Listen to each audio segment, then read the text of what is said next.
So, Dragon Ball Superhero is out, and Beast Gohan is the new, biggest, most badass thing released in that movie. Second to Giga Chad Piccolo, which we'll get to that later.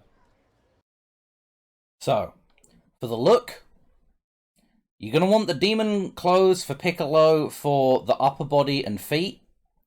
You're going to want Gohan's kid clothes for the pants to give you that red belt. And I found that Gogeta's clothes was the one that gave you, like, the black wristbands that he seems to wear, which is an odd fit, but it works.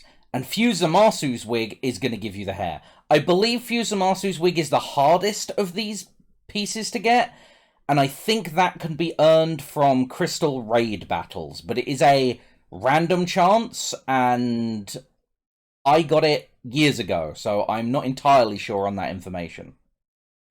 Super Soul I've been running, there's more where that came from, which I'll explain later in the video. As for skills, most of these are some pretty standard skills that you can get fairly early on in the game. I believe the Masenko can be trained from Kid Gohan. The Kamehameha and Super Kamehameha can be trained from Goku. The Special Beam Cannon, trained from Piccolo, along with the Super Explosive Wave. The only actual difficult skill to get here is Super Saiyan God. And I'll explain why I use Super Saiyan God instead of, for example, Potential Unleashed. It's not critical. If you prefer the white aura of Potential Unleashed, that's all good. The build can be ran with that as well. So, here in the Wasteland with Trunks, let's get into the build and basically how to use it. I prefer using Super Saiyan God for the aura it gives you. It just genuinely seems to give you more of that, like, flared aura vibe that you get in the superhero movie when Gohan goes beast mode. I like the glow effect it leaves on the body and the hair. It just gives that impression that there's more going on. It also gives you the red eyes that Gohan gets, and in my opinion, just functions better. As for how to use this build, it's pretty simple, to be honest. On a stamina break, you want to be doing that Super Kamehameha. And that's the best combo right there, is that at least for a male Saiyan, you want that up kick combo, big stamina break, Super Kamehameha.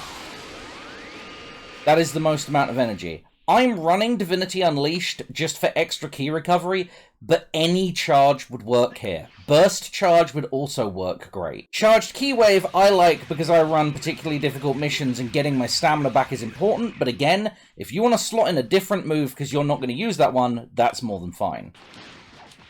Masenko can be used to fill in pretty much on any knockback, or using the backflip version of Masenko to bait someone into taking a hit if they're charging at you. Kamehameha is great on any decent knockback, just to charge to stage 2, like that. With the Kamehameha, there are 2 stages. There's, you release it instantly, you charge to stage 2, and then on the 3rd stage charge, using Super Saiyan God, we've got the teleport.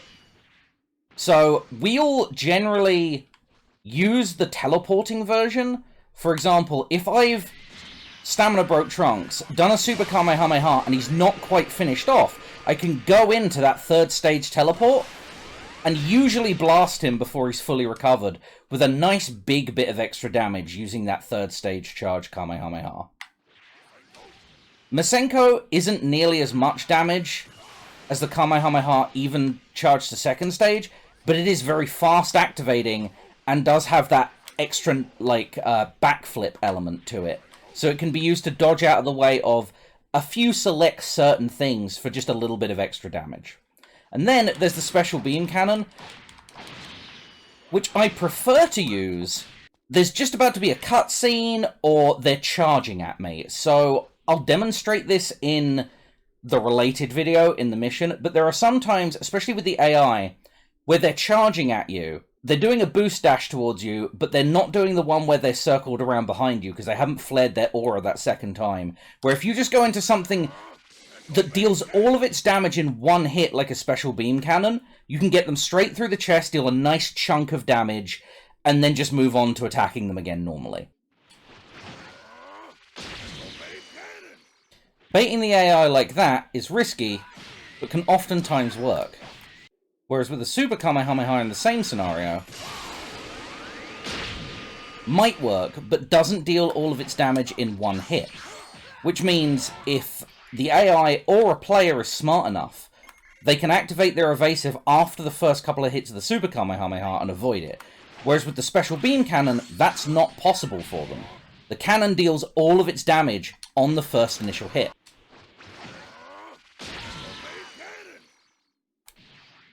And there's no avoiding that. The Super Soul for this set is a Vegeta one. It's a pretty standard 10% damage boost to all attacks.